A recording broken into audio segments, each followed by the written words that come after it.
Following the revelation that the Department of Justice mishandled evidence in former President Donald Trump's classified documents case, Representative Jim Jordan has opened an investigation into the matter. In a letter to the DOJ, Jordan stated, "The role of a prosecutor is to seek justice. This obligation requires all department prosecutors, including and especially Special Counsel Smith, and the attorneys in his office to investigate and prosecute claims without the taint of prosecutorial misconduct." So Jack Smith is in big trouble and he's being called into the Senate.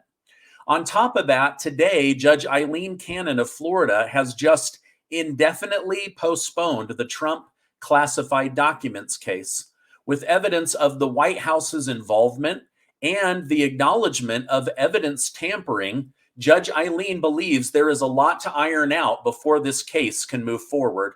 So it's not likely that this will be pursued in court before the 2024 election. With that being said, being charged with 34 felony counts of falsifying business records in New York is no joke. While I'd hope jail is unlikely here, the judge has already threatened Donald Trump with jail time for violating a gag order again. Judge Juan Merchan warned Donald Trump by stating, "It appears that the $1,000 fines are not serving as a deterrent. Mr. Trump, I want you to understand the last thing I want to do is put you in jail. The magnitude of such a decision is not lost on me, but at the end of the day, I have to do my job." Now, in my heart of hearts, I believe Judge Juan Merchan would love to be the guy that locks Donald Trump in jail. But I also believe he's smart enough to know he will guarantee that Donald Trump wins the election. So he's not going to throw him in jail lightly. Now, following this jail threat, Trump welcomed the prospect of going to jail for standing up for the U.S. Constitution and the right to free speech. He stated, "The judge has given me a gag order and said that you'll go to jail if you violate it. And frankly, you know what? Our Constitution is much more important than jail. It's not even close. I'll do that sacrifice any day." So Trump says he is willing to be arrested and jailed in the name of the Constitution and his First Amendment rights to freedom of speech. By the way, thank you guys so much for liking and sharing these videos. It really helps me out because it tells YouTube to share these videos with other people. So thank you guys so much. As the trial enters its 13th day, adult film actress Stormy Daniels gave detailed testimony, which included an unwanted advance from Trump. This twist was a bit of a shock as it was revealed to be happening last minute. For those unaware, Trump's former attorney, Michael Cohen, supposedly paid Daniels $130,000 through a shell corporation not to talk about their alleged affair. Prosecutors have argued that Donald Trump illegally classified the payment to Daniels as a legal expense to cover up the alleged affair. However, the defense has argued that this was in fact a legitimate expense. The case will ultimately come down to whether people believe Michael Cohen, who has lied and gone to jail for lying, or Donald Trump. However, the accounting team head that actually signed the check, cut the check, said that this was in fact his doing, his call, and it looked like a legal expense. So basically, this case is falling apart. Now, Travis Media Group on Twitter summarized Stormy Daniels nicely today once she stopped making inappropriate sex jokes on the stand. They wrote, "Stormy Daniels may have helped Trump win this case more than she's aware, and hopefully Trump's prosecution puts the pressure on her. Based on her testimony, this entire case should be shut down. She said while speaking with Donald Trump, he never offered her a penny and never told her to keep silent. That would mean that he never tried to hide the story for political purposes. She also said Michael Cohen worked out the payment agreement with her. Once again, this puts Michael Cohen's on the hook, not Donald Trump. Michael Cohen's made every agreement, and Trump was not at any point involved. Now, this entire case will come down to Donald Trump's words and evidence versus Michael Cohen Again, a known liar who went to jail for lying. Now, Stormy Daniels has once again found herself caught in a lie, this time on the stand under oath. She said early during testimony that she didn't care about the money, but then she told prosecutors she had her attorney send a threatening letter demanding money or the deal was off. She canceled that original deal before later making a new deal. All of the contact was done between her attorney and Trump's former attorney, Michael Cohen's, not with Donald Trump. Now, I wouldn't be surprised if the prosecution begins treating her as a hostile witness, as she's doing nothing to help their case, meaning that they're going to flip on her because her testimony doesn't drag Donald Trump through the mud enough. Now, Trump's team will have a field day once they begin cross-examination. By the way, you probably know this, but Stormy Daniels signed not one, but 2 letters saying she never slept with Donald Trump and was not paid $130,000. In fact, she owes Donald Trump $300,000 because she lost a lawsuit against him for lying. Now, this came up on the stand, and she said she has no money and never plans to pay Donald Trump what he is legally owed. So I don't know. This is starting to look like a second round of extortion. She's admitting she's completely broke. She hates Donald Trump, and she saw that he has billions of dollars, and she'd like to get some of that. Again, this is becoming a complete clown show. Now, listen to this. New York State Senator Kevin Parker helped push the Adult Survivors Act, which removed the statute of limitation on sexual assault and rape in the state of New York. This legislation is what enabled E. Jean Carroll, to sue Donald Trump. Now, Parker himself is being sued for assault on a woman in 2004. So the guy that made it legal for E. Jean Carroll to sue Donald Trump is now being sued for sexually assaulting someone in his past. Talk about crazy karma, right? All right, now, while Trump sits in court, the Biden campaign has continued to bash Trump from every angle they can think of. Today, an ad aired which sought to battle Trump on his handling of the border. The ad criticized Donald Trump for separating families when caught as a way to discourage them from crossing. Biden's campaign manager, Julie Rodriguez, stated, "To this day, President Biden is still working tirelessly to reunite children with their families. It's the enduring legacy of Trump who made it his mission to go after mothers and kids under the guise of being tough on immigration." Now, I'll admit that this is a harsh way to deal with illegal immigration, but it was deterring people from coming to the country. Now, notice that they didn't go with the lie that Trump was putting children in cages, because they know it's now been sufficiently fact-checked that that was actually Barack Obama who created those cages. Now, according to the Center for Immigration Law and Policy attorney, Monica Lagranica, the issue is still at large. She stated, "We have been ringing the alarm bell about ongoing separation under the Biden administration since 2021, and the administration has really failed to implement a policy that would proactively prevent these kinds of separations from occurring."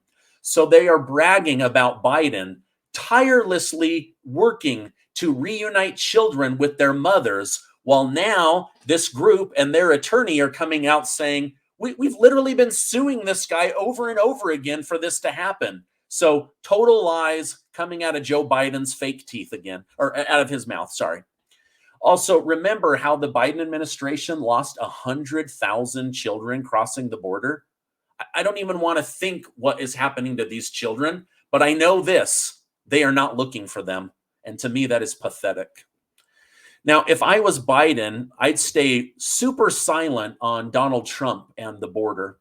When you have the worst illegal immigration in history and multiple cases of people dying trying to get in, you can't play the saint card. On top of the fact that many of the illegal immigrants that came in under you have committed crimes, major crimes, deadly crimes.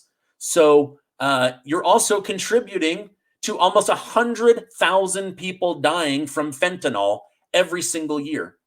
But he doesn't care. All right, now I want to hear from you in the comments. Who was better at handling the border, Trump or Biden? Type T for Trump and B for Biden so I can see it really easily in the comments. Also, there is some crazy news coming out of the state of Georgia. Two big stories which should reverse the presidency, but likely won't. But at least Republicans are proven to not be crazy. The Georgia State Election Board admitted today they found the hand and certified machine recount of the 2020 election to be in violation of state law. In a nutshell, enough votes were found affected to alter the outcome of the 2020 election. It has now been factually proven, the committee said, that both the hand audit, this is really, really important, and the certified machine count, yes, the certified count, yes, both have been found in violation of the Georgia election law. Based on these findings, to those who have fought factually, respectfully, and relentlessly, I close with one word: vindicated. So these people have been called crazy, threatened with jail, and now that they're wrapping up their investigation, the whole thing was illegal. All of those ballots are illegal. Second, the head of the committee investigating asked why 380,761 ballot images from election night are missing. No one had an answer. She said, "How can no one know?" A woman stood up and said, we don't know. So the lady then asked, "Can you at least confirm that from election night, 380,761 ballot images cannot be found?" The man running the investigation said, yes.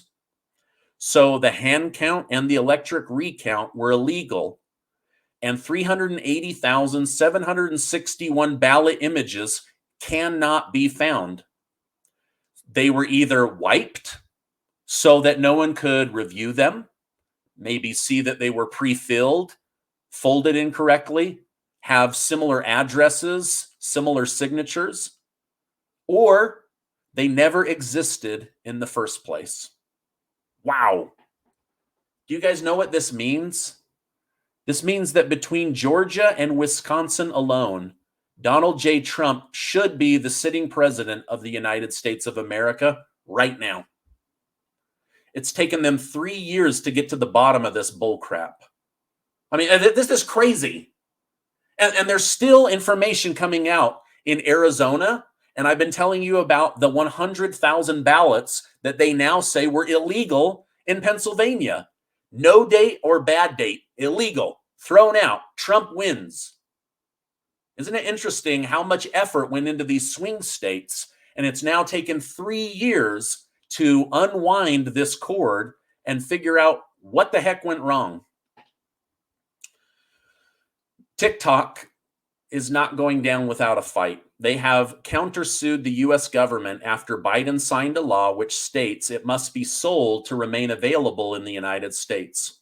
In its filing, TikTok argued that enforcement of the law would be an extraordinarily unconstitutional assertion of power because it allows the government to violate the First Amendment on the grounds of national security concerns. I personally don't know if TikTok is going to win this, but it's an interesting argument.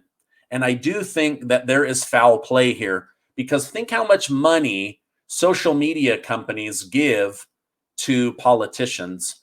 I mean, Mark Zuckerberg of Facebook alone gave $400 million to get Biden elected. And now, all of the sudden, everybody's against TikTok so that Google and Facebook and Instagram and all of these other companies can remain the dominant player in the United States. Just saying, there's something not right about it. Okay, now Biden, although I don't care for him, made some important comments at the U.S. Holocaust Memorial Museum today. President Joe Biden has once again stood up to anti-Semitism running rampant on college campuses. Biden stated, "Now here we are, not 75 years later from the Holocaust, and 7.5 months later from October 7th, and people are already forgetting. They're already forgetting that Hamas unleashed this terror. It was Hamas that brutalized Israel. It was Hamas that took and continues to hold hostages. I have not forgotten, and nor have you, and we will not forget.